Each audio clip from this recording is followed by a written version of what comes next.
بسم الله الرحمن الرحيم. إن الحمد لله نحمده ونستعين به ونتوكل عليه ونعوذ بالله من شرور أنفسنا ومن سيئات أعمالنا. من يهده الله فلا مضل له ومن يضلله فلن تجد له وليا مرشدا. با حمد و سپاس به خداوند متعال و درود بر محمد مصطفی و آل و اصحاب او و پیروان او تا قیام قیامت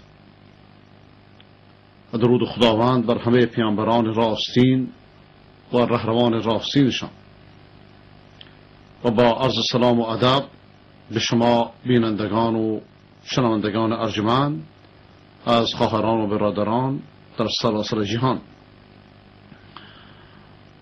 امیدوارم مطالبی را که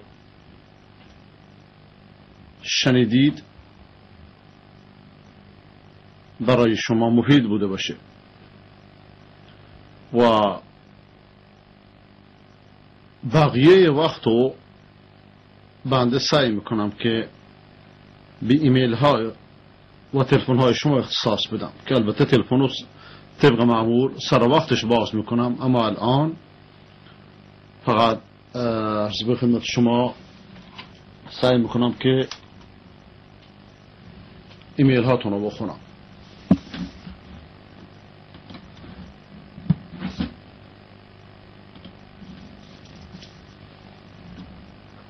و امیدوارم که آنچه را که خیر است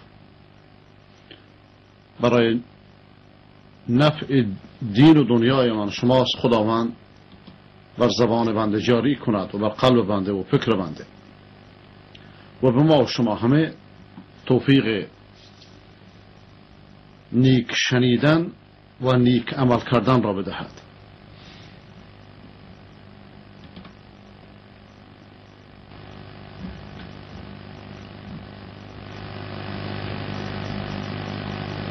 این فیلم رو ببینید در گوسفند پرستی تمدنی که آقای خامنه‌ای ازش دم میزنه چطوری به گوسفند پرستی و قبر پرستی و بزغال پرستی سر در میاره تا بدونید که اینا هرچه سخن شیرین تر بگن چطور دروغاش بیشتره. بفرمایید نگاه از این ایمیل های شنوندگانه که من نشونتون میدم.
بود. خب این ایمیل اول که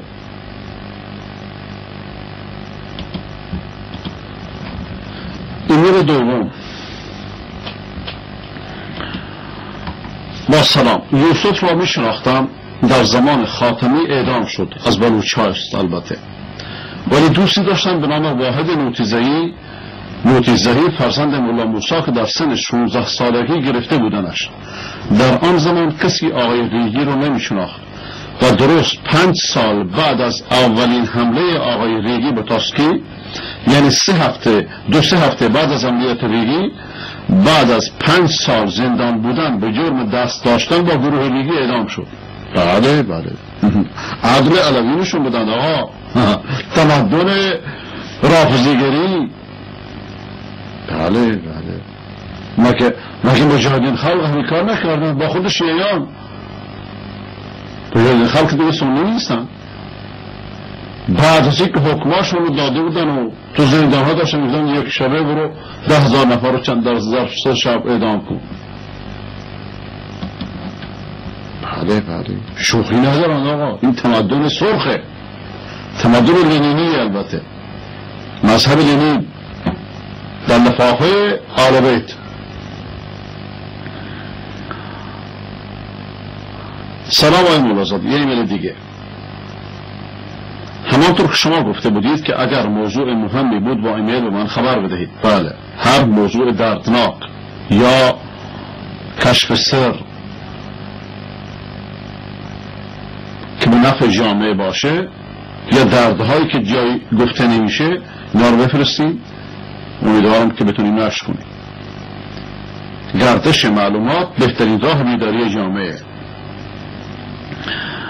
من هم بنابر وظیفه خودم این ایمیل برای شما فرستادم تا شما هم دیگران را آگاه کنید. خیلی متشکرم از شما. حدود چند ماهی بود که از رادیو معرفت که از قم پخش می شود، قم و معرفت قم و بی‌معرفتی، خب می شنیدم که امام ها با خدا فرقی ندارن. ماشاءالله. بله، بس این حرفی که بنده میگم اینا امام پرستن حقیقته. اینا امام پرستن. بزغاله که میپرستن دیگه قبر امام بالاخره از بزغاله که مردم بیشتر میگیره به بزغاله و قوچ و فردا سوسمار و موش و همشی میپرستن. همشی میشه واسطه تا ابو لهب و ابو جهل و ابو لهب در لفافه خمینی و خامنه‌ای و سیستانی و رفسنجانی و این اکر نکرهای آخر زمان ظاهر بشن. خب البته این موضوع قبلا به طور دیگری عنوان میشد ولی نه به طور عیان و آشکار. من چون مایل بودم ببینم که آیا این مطلب از دهان آخوندی به طور اتفاقی بیرون اومده یا نه، صبر کردم که ببینم آیا در سخنرانی‌های دیگر به این موضوع اشاره میشود یا نمیشود. پس از چند ماه متوجه شدم که کاملا این موضوع بر اساس یک نقشه حساب شده بوده است و یکی از آخوندها شخصی به نام حجت الاسلام ادیب یزدی است که احتمالاً سردسته این حجت الاسلام هاست. نه حجت الشیطانند. اسلام از اینها بری است. اسلام از قم و نجف و بقیه حجتهای ابلیس بیزار است. هیچ ربطی به اسلام ندارند. از خمینی و خامنه‌ای و بقیه سردمداران شرک و ضلالت. به هر صورت من جملاتی را از این آقایان برای شما نقل میکنم که از تعجب سرتون شاخ در بیاورد. آقا اهمی عراق خود چه دیدیم. خب و ببینید که چگونه بتپرستی به نام شیعه که خودم از شیعیان میباشم ترویج میشود. آفرین بر انصاف شما. ولذا من میگم که آخوندهای مدعی تشیع مسلمان نیستن و برای انقطاع با وجود اختلاف نظرهای شدیدی که بنده با بعض نظرات ایشون دارم واقعا تحسین میکنم که اولین بار در تلویزیون‌های فارسی ایشون بود که این موضوع رو مطرح کرد که آخوند مسلمان نیست.